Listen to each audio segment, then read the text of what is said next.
My name is Timothy Stow, I'm QC.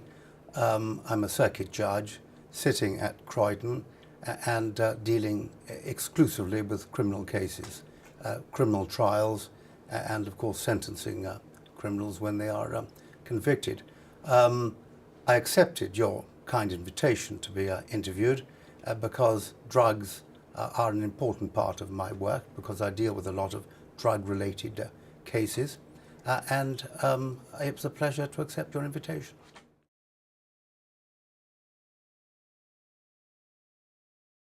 The most common drug-related crimes, in my view, insofar as directly drug-related crimes are concerned, are importation of drugs, frequently cocaine, which is probably the most common importation of Class A drugs, and dealing in drugs, drug trafficking. Those are the most common drug-related crimes which are directly related to drugs. Other crimes are at least indirectly related to drugs. They include offences like burglary, robbery and theft, which are committed by drug addicts in order to finance their addiction. Because whereas I'm not saying that everyone who takes drugs is out of work, a very high proportion of people who become addicted to drugs have no job at all. They cannot afford Class A drugs, which tend to be pretty expensive, and they find themselves unable to acquire them without committing crimes, which they then commit in order to finance their addiction. Okay, and can I just be clear that when you talk about drugs, you're referring to illegal drugs? I'm referring to illegal drugs, those controlled by the Misuse of Drugs Act 1971 and associated legislation. I understand the distinction between legal and illegal drugs is this, that illegal drugs are those which are controlled by the Misuse of Drugs Act 1971 and associated legislation. Legal drugs, as I understand it, are those drugs for which you can get a prescription from your doctor if you need them for some medical condition. Okay, and alcohol, tobacco, caffeine? Yes, I regard them as in a category of their own. You can call them narcotics, I suppose, but I think in common parlance, people wouldn't refer to beer or wine or whiskey or gin, for that matter, as drugs. I'm not familiar with the precise process which went on before the Misuse of Drugs Act 1971 came into existence, but obviously it was the subject of very careful scrutiny and consideration. More importantly, of course, it was part of an international approach to drugs, which basically involved the outlawing, prohibition of the consumption of or dealing in certain types of drugs. The most common of which are the Class A drugs like cocaine and heroin, and indeed Class B drugs like, in particular, cannabis. The Class B drugs are obviously treated considerably less seriously than Class A drugs. So far as penalties are concerned, in my experience, for pure possession of drugs, people very rarely get a prison sentence. So far as dealing in Class A drugs are concerned, let us take an example of importation of 1 kilo of cocaine from, for example, the West Indies. It could be anywhere. But the standard penalty following a trial where the defendant pleads not guilty but is convicted would be 12 years imprisonment. That is reduced, of course, by about a third if he or she pleads guilty. So that's an indication of the seriousness with which the courts and indeed Parliament treats dealing in those sort of drugs and indeed importing them. So far as Class B drugs are concerned, cannabis, for example, which is the most common in my experience, then the penalties are much lower. But for the sake of argument, the standard penalty for importing up to 20 kilos of cannabis resin would be between 18 months and 3 years, depending upon the circumstances. So that whether or not the drug laws are satisfactory is something which raises two basic issues. The first and obvious issue is whether or not they are satisfactory in terms of the way they are formulated and drafted.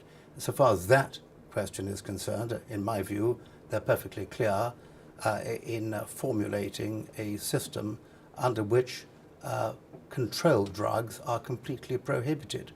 The second issue is whether or not they are satisfactory in the sense that they are the right laws to have in place for dealing with the appalling drug problems which society faces. That's a different issue.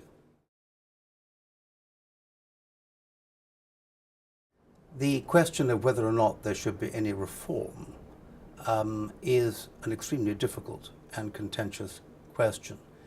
The reaction of an awful lot of people, understandably, in particular the authorities, is that as soon as you start even discussing the question of some sort of loosening of the existing system or liberalization of drugs, that will give the impression to society as a whole that the authorities are losing their grip on the problem and that perhaps drugs aren't quite as bad as people have made out. But there are certain unpalatable facts that one must, I think, accept. First of all, of course, we don't appear to be winning the war against drugs. There seem to be just as many drugs in circulation now as there were, say, 20 years ago. Secondly, sadly, a very significant proportion of the population, particularly amongst the young, do consume controlled drugs, whether they be Class A or Class B.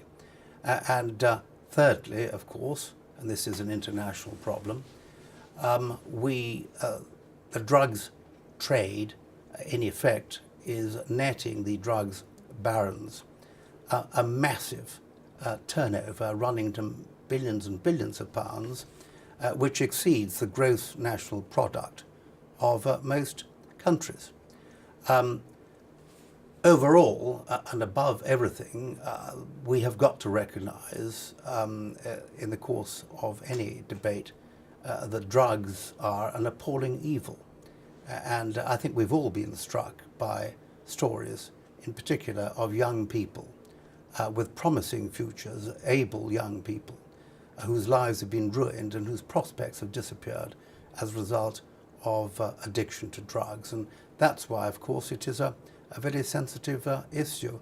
But there is, in my view, a perfectly responsible body of opinion that believes that we've really run out of steam so far as the present system is concerned, and that we ought to consider a totally different approach. And one approach which is suggested, of course, is a system of licensing, whereby drugs are not prohibited, they are licensed. I'm certainly not advocating any immediate reform. I don't think there's a case for it. And one would have to be very careful. In my view, from what I've read, experiments in other countries, like Switzerland and Holland, where there have been at least temporary liberalization of laws, have not led to a very successful change in the situation. But I would, at some stage, like to see a serious debate on the issue initiated by Parliament. It should, of course, be a completely apolitical issue, and very serious consideration should be given by not only politicians but by pharmacologists and other experts as to whether or not there is a case for a reform along those or other lines. A difficulty is, of course, that it would be quite untenable for a particular country, say in Europe, to introduce a completely new regime of liberalization unless it was done in harness with our European partners, because you then get a tremendous influx of people coming into the country with the liberal laws, and we've seen something like that in the past in Holland. So that one has to be extremely cautious. But at the same time, I would like to see a serious debate, as I say, initiated by Parliament. And it may well be, at the end of the day, after very extensive debate, the decision will be reached that the present system, with its drawbacks, is nevertheless the best system that can be devised. I don't really see how much tighter you could make the laws. You can make the laws anything you like. The problem is actually dealing with the issue on the ground. You've got to catch the people who actually trading in drugs. You've got to catch the people who are responsible for supplying young people and indeed school children with the drugs. We've got draconian laws with very heavy penalties for people who are caught doing those sort of things. But it's certainly my impression that despite the excellent and valiant efforts of Her Majesty's Revenue and Customs, an awful lot of people do still get away with it. And we can see that a massive amount of drugs, sadly, flows into the country. So in a way, I don't think there's a case for making the law even more restrictive, and indeed I can't for the moment think what additional restrictions you could introduce in terms of pure law.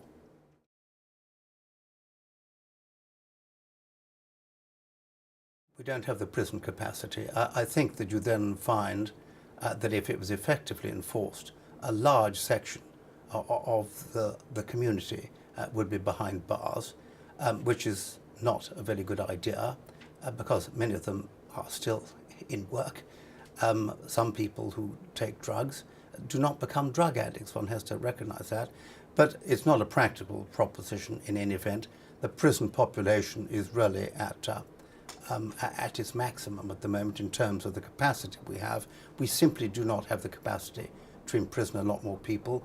I don't think anybody seriously advocates that we should. Well, it depends on the sentence. I've already said a little bit about the sort of sentences that the courts impose in respect of the more serious drug offences. Those sentences, I think, are effective in the sense that if you get a long sentence, it's rare that you'll do exactly the same thing. Again, I'm not saying it's unheard of, but it's comparatively rare, particularly if you've been behind bars for some time. Quite honestly, this is a very extensive, difficult topic to cover in a relatively short space of time. One has to consider also the alternative options to imprisonment, and as you probably know, imprisonment doesn't automatically follow for every type of drug-related crime. Take, for example, a burglary or even a robbery committed by somebody in order to finance their addiction. Particularly at an early stage of offending, the defendant will often receive a non-custodial sentence that could be a community order or a suspended sentence with a drug rehabilitation requirement attached to it. And the probation service, in my view, are doing an extremely good job so far as that is concerned. And the figures for the success rate of drug rehabilitation requirements is improving all the time, I understand, over the last few years. And for the last year, the figure, as I understand, in the London area is 55% success in terms of completed drug rehabilitation requirements. That may not sound an enormous success on the face of it, but it has to be measured against what has happened in the past, and that does represent a significant improvement, and I think it is down to the skill of the probation officers, who I may say often come in for criticism in other areas.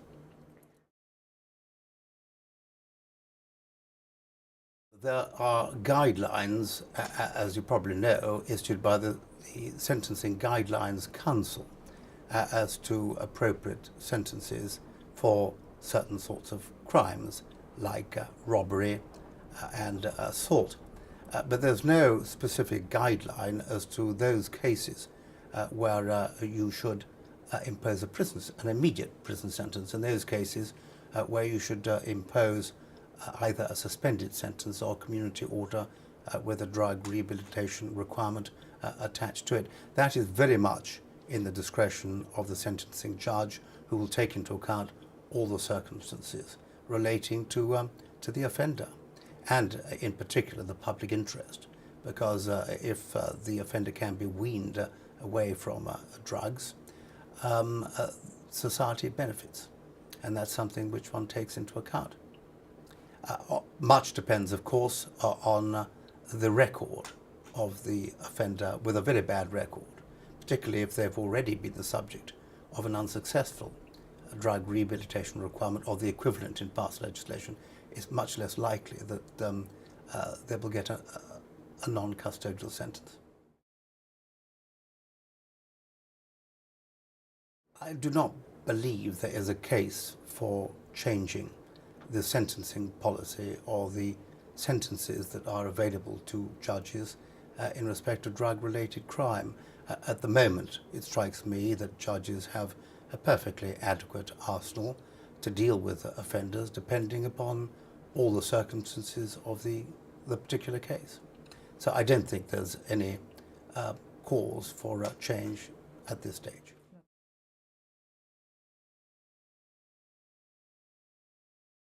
Well, one possibility, and I only put it forward as a possibility, is this. We get, as I think I've explained, an awful lot of offenders who appear to have committed crimes like burglary and robbery and theft to obtain the funds to finance their addiction.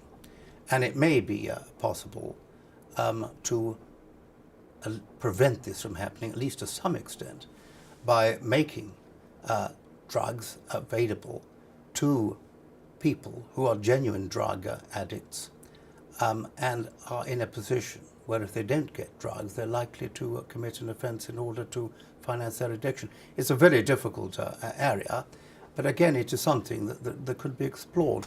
It may be a practical impossibility to do it. One doesn't want to give drugs to people who are then going to sell it round the corner to a friend.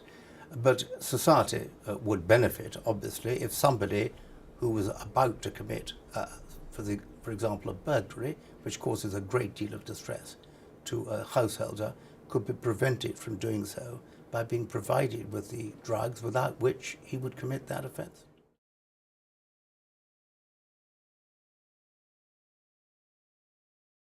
If there was a different system of dealing with drugs, and there was a system of licensing as opposed to a complete prohibition, I've considered that inevitably judges' workload would go down in the sense that there would be fewer drug-related cases for them to deal with. Although I anticipate that there might well be still cases arising from the illegal supply of drugs by people who are not licensed to supply drugs. But it's such an academic question at this stage, so theoretical, that I can't sensibly put forward any solid view as to how our workload would be affected, because one might well find that drug-related crime goes down a bit, other sorts of crime go up. So I really can't give an accurate answer as to how our workload would be affected. It would be wonderful to think that society was rid of crime altogether. Yeah. That won't happen. Okay.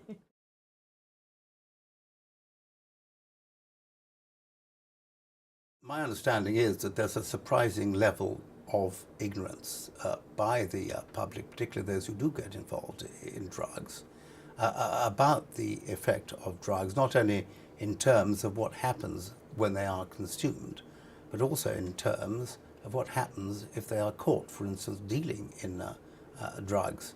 I would certainly like the public to be much more aware of what happens to people who take drugs and people who actually deal in drugs or import them into this country. Quite how that should be advertised, I do not know. I'm not an expert on media or education, and it may well be that a more effective medium would be television.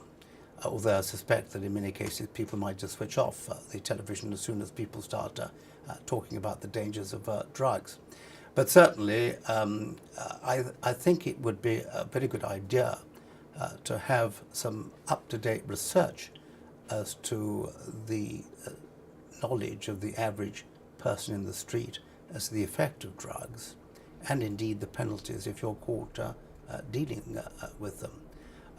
And if that research showed that there was a relatively high level of ignorance, then steps should be taken to try and advertise the dangers more widely, particularly, of course, in schools.